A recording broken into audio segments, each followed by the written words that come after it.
This MRI scan in all three sections is contrast enhanced, and it displays the presence of a heterogeneous lesion occupying the nasal cavity and the frontal sinus.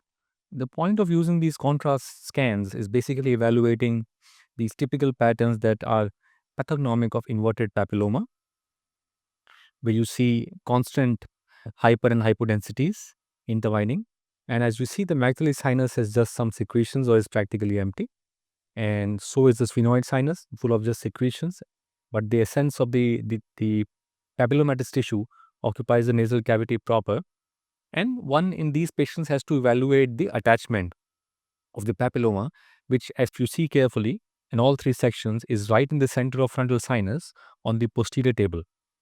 And you see how a periosteal thickening reaction that you can see on all three sections in the sagittal cuts, in the axial cut very nicely, is to the posterior attachment of the papilloma. One can either biopsy them in the outpatient or use the frozen section. If the imaging is pathognomic, we normally avoid biopsying them in the outpatient and we proceed to surgery and we send a frozen section at the outset to proceed to our drilling. The approach for these patients has to be a DRAF III procedure or a modified endoscopic Lothrops, which comprises the superior septectomy, drilling of the intersphenoid septum, drilling of the frontal beak on both sides, and joining both frontal sinuses together, and then accessing the center of the posterior table, which needs extensive drilling to remove the thick periosteal attachment of these papillomatous lesions, because until that is done, these lesions are notorious to recur. And these patients will also show you what to see on the CT scans of these patients. We strongly urge you to see all three sections for all attachments and the extent of lesion. As you can see, seeing them in all three sections together helps you orient yourself in the mind as to a navigation map, how to approach these patients, what kind of blood loss or surgical time are you expecting, and that is very important in the overall outcomes for these patients. Both a CT and an MRI are very important. We normally use a non-contrast CT and a contrast MRI for these patients. And on both, as you see, the arrow is pointing towards the periosteal reaction. We'll also show you how that periosteal reaction appears on the CT as well in these patients. But the MR also shows you what the CT cannot, is what is the papilloma and where it is not, and it is just sinusitis. And that remains true not just for papilloma, but for all sinonasal neoplasms, whereby sinusitis or mucosal hypertrophy or edema or purulence can be separated from the actual tumorous tissue. Now, this is a CT you see now. CT is showing you a different picture altogether. It's showing you gross pan sinusopacification, expansion of the nasal cavity. And you see now the most important part that I was saying is that in CT only, if you do not go for the MRI, one cannot differentiate if the maxillary antrum is full of papilloma or is it just a sinusitis, nor do you know about the sphenoid part, whether it is sinusitis or the papilloma is going into sphenoid, because all these have very important ramifications for surgery. Now, papilloma originating in the sphenoid or having attachment in the sphenoid has to be approached very differently from papilloma that is taking attachment the maxillary sinus, the lateral wall of nose, or the frontal sinus, because it is all about the attachment. Where it is attached, that region has to be accessed quite radically, and everywhere else it can be simply debrided with margins. Now, if you wouldn't have seen the MRI, you wouldn't have known. Now that you've seen the MRI, you know the sphenoid sinus has just some sinusitis. The maxillary sinuses have just some sinusitis, whereas the bulk of the tumorous tissue lies just in the nasal cavity proper, the ethmoidal complex, and most importantly, in the frontal sinus. Even the frontal sinus, it is occupying the central region. The lateral regions are free, and the attachment, as you saw on the MRI, was a thick periosteal reaction onto the posterior table of the frontal sinus right in the midline. Like you see now, you see the thick subperiosteal reaction in the midline at the level of the frontal sinus. And now, since you've seen the coronal sections, you'll see the extent in the axial section as well, which is from medial to lateral and from anterior to posterior. Whereas in a coronal section, you'll see from superior to inferior and medial to lateral. In a sagittal section, similarly, you can see anterior to posterior and superior to inferior. So all these three help you create a navigational map inside your head as to how much of a drilling do you really want to do, what kind of equipment do you want to use, and what is the surgical approach that one wants. it's needless to say one cannot use any standard sinus surgery approach in these patients. Endoscopic Lothrop's draft type 3 is the most obvious choice of procedures in these patients. Had this been slightly, the attachment being slightly lateral, then sometimes we may have to use an external approach. We often do that as well for lesions that take attachment from the lateral recess of the frontal sinus, or far too lateral when access by conventional endoscopic methods is very difficult or is incomplete.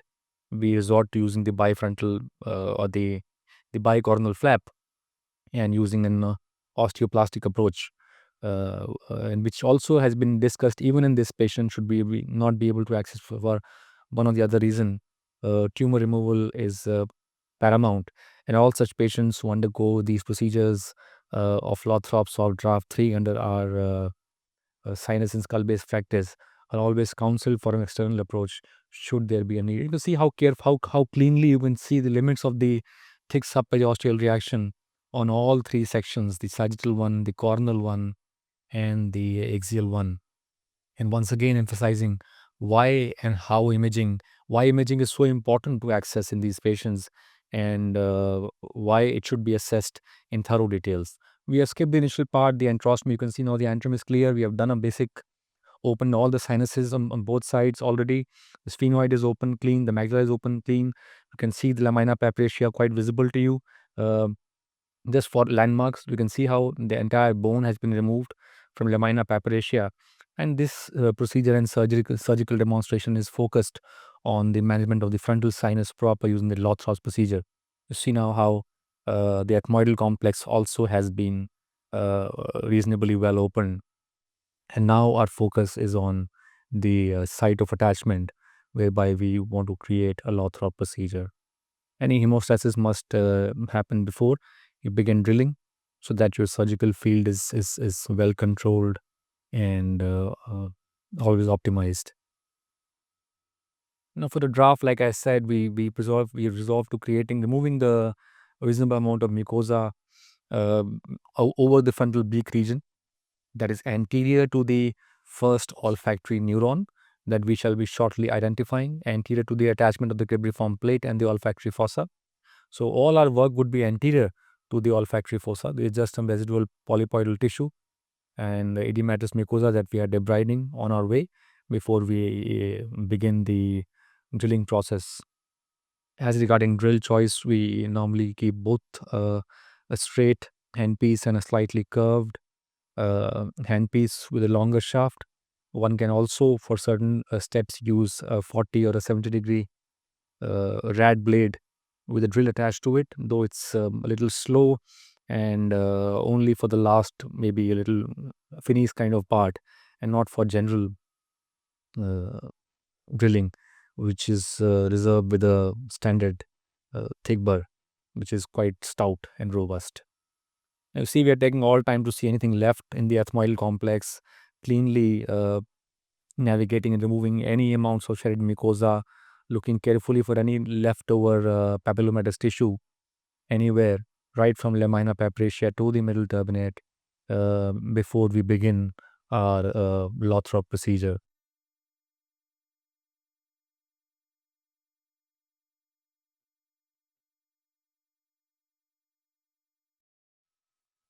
And that's your, this is again a navigation probe, just again recalibrating anatomical landmarks for ourselves as well as for residents who are observing in the ORs. And it helps them reorient from time to time as to where they are. The sphenoid sinus you can see on the left side is open, it's clean, the mesoleantrum wide and open, and the posterior ethmoidal complex and the anterior ethmoids. And now what is left is removing, clearing and ablating some mucosa onto the axilla of the middle turbinate, anterior to it, superior to it, or going all the way towards the superior septum, remaining behind the olfactory fossa, behind the first olfactory neuron, and then drilling away all that bone to get a head-on 0-degree approach towards the frontal sinus, and creating a single frontal sinus opening out of both of them by removing the interfrontal sinus septum and accessing the attachment of the papillomatous lesion. Now, once you see that This part has been done. A little small merocell patties can be kept soaked in saline for some overall hemostasis in the sinus cavity while we resort to creating our uh, initiating our drilling process. We normally avoid using any kind of adrenaline in these patients once the surgery has started, and for hemostasis and tamponade purposes, we just use soft atraumatic cottonoids and merocells just for tamponade, and we avoid using a lot of ADR because that leads to strong reflex vasodilatation, which is both uncomfortable for the surgeon and later on for the patient as well after waking up, and leads to a reflex vasocongestion.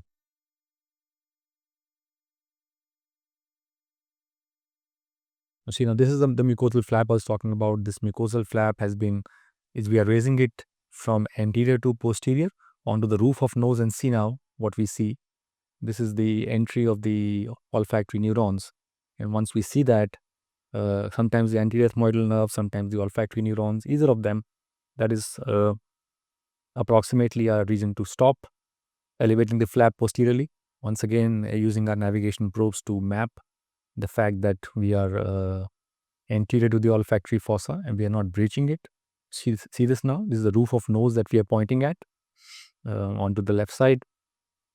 And the lateral nasal wall lies to your left, the septum and the superior wall to your right. And this is again the navigation probe seeing the limits of our posterior dissection. And for a draft procedure, whatever we do remains anterior to this limit. So you see now we start drilling the axilla.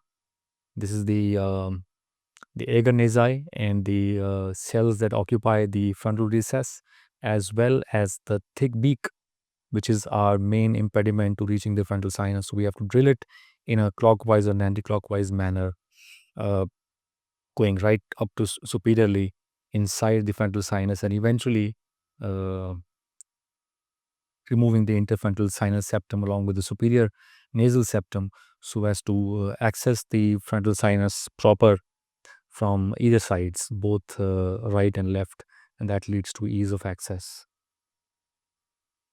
One can do this in either centripetal or a centrifugal way. One approach is to drill it from the inside first or enter the frontal sinus head on with a straight burr and then go laterally, and the other is to initiate drilling laterally and then go in the center. Either approach is fine and has to be used with respect to the pathology that is being addressed, whether it is sinusitis or whether it is a neoplastic pathology.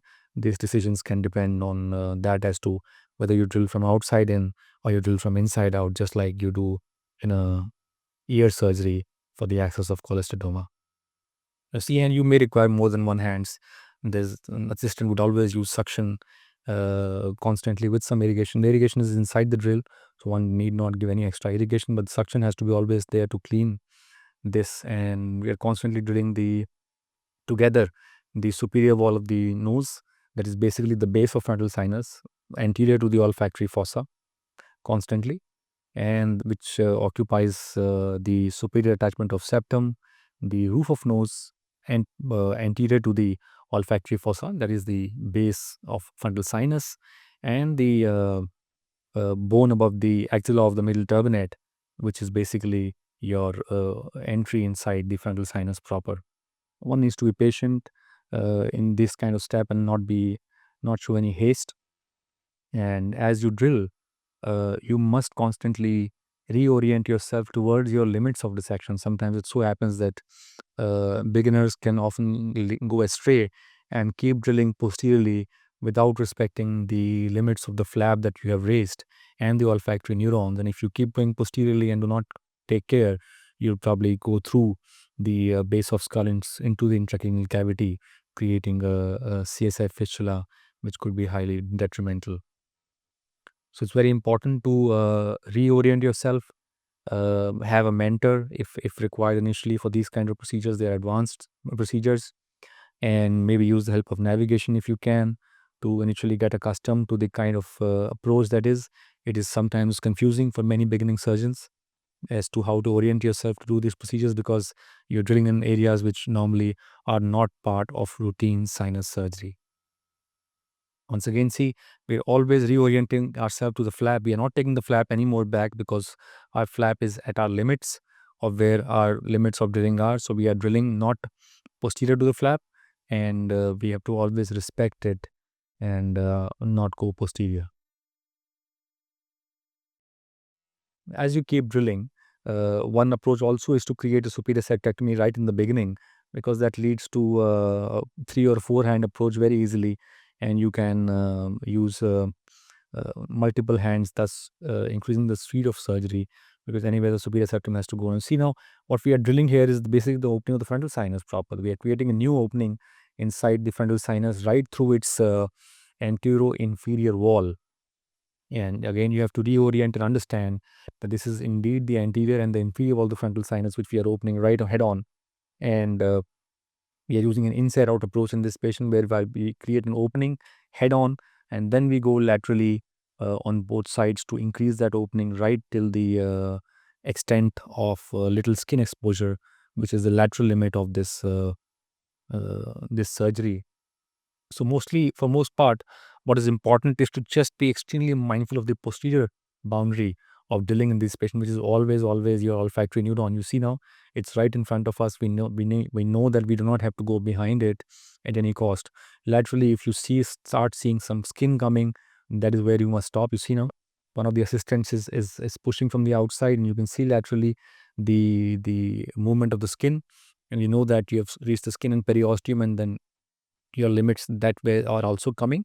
So what you're going to do is now stay medial to it at that level, and you'll also go medial to it as you go more superiorly, with a little more lateral drilling possible inferiorly to whatever skin that you have slightly exposed, and that is quite an okay thing to do. Just in case you have a little rupture of the skin or a little breakthrough, then one must suture it nicely to avoid any fistula formation in these patients. But that's not a major issue. The major issue is just going through the skull base. So most importantly, one must be careful in not going way too posterior in these patients.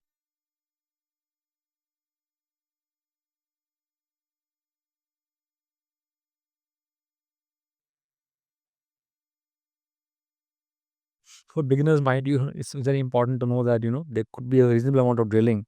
So one has to have a lot of patience and basically orientation to continue and not get intimidated by the amount of drilling sometimes is required. This bone is very thick, the frontal bone. It requires a lot of drilling. Softer drills really don't do this work nicely. So you have to have good nasal, strong, high power drills that remove a lot of bone without you getting tired or exhausted. And obviously, having an adequate suction and irrigation at all times is also very important to continue this surgery without a lot of interruptions, which could be frustrating to begin with and increase your surgical time considerably. From time to time, you can always take your scope back and take it again, so that you have another sense of orientation. I'm repeating it like a broken record, but that's because it matters a lot. Always do these procedures first in cadaver dissection courses, not once but many times, to get enough orientation as to how and where your drilling must be before this is actually done in patients. Always important to have a mentor to be with you for the first few cases, so that you do not do any untoward complication. No, see now the frontal sinus has been opened. Uh, this is just the anterior tissue that we are ablating. And see now the frontal sinus has been opened in the midline. We can see thin bone and sometimes even the skin exposed laterally, showing you that we have actually reached our limits. And now the opening of the frontal sinus, we are just removing this mucosa to clear the superior septum. And see now this bone is also drilled. So whatever amount of bone you drill, you have to understand some of this will stenose in the post-operative period. Normally by 6 months to 8 months, whatever amount of bony opening you create would effectually be reduced by 30, 40, or sometimes in 50%. So one has to make the largest bony openings possible, like a mastoid cavity. And you see now that laterally in the frontal sinus, there's just mucosa, and we don't see any papillomatous tissue. And what is there, it's just this thick, you can see how thick this bone is in the center of the posterior tubular frontal sinus, which is basically the diseased bone. which has the attachment of the inverted papilloma, which has to be removed. This is where we are drilling the anterior table of the frontal sinus. And once you see how large the opening slowly has become, now we are drilling this the periosteal reaction, this thick periosteal reaction attachment of the papilloma using our curved burrs to constantly drill exhaustively. And I'm again saying exhaustively because a little bit of drilling here and there, sort of what you do for a mastoid, and is not sufficient. This bone has to be sufficiently drilled all the way back to seeing normal bone as you saw on the CT, as well as the surrounding bone has to be really, really widened right to your margins of skin, where so that post-operatively, as this bone heals by some granulation tissue and scarring, it does not lead to stenosis and sinusitis. You see with the carburetor at time to time, we are just ablating some amount of excess mucosa. We do not want to have bare bone inside the sinus that heals very, very poorly. So just removing some excessive mucosa, ablating a slight amount of it, just to create some space and visualize if there's any other papillomatous lesion left anywhere for us to address. It's just some unhealthy mucosa inside the frontal sinus on both sides, you see, and how thick this bone is. Now you see we are addressing the left lateral part of this reaction, drilling posteriorly, and sometimes the drill has to come from the one side, sometimes from the other side, to completely access this region. And once again, you see that the drilling is actually quite a lot to clear all this thick diseased bone. You see now we are seeing through an angled endoscope. You see the left side frontal sinus with some edematous mucosa and this thick periosteal bone. And you see now we are seeing superiorly with this telescope. And now we are using a navigator probe to see if we have are there in terms of our attachment of this papilloma. You see the superiorly we have the anterior table of frontal sinus in between the erstwhile drilled thick subperiosteal reaction attachment of the papilloma. And now we're just using suction on both sides of the frontal sinuses to clear any clots and unhealthy mucosa that we can.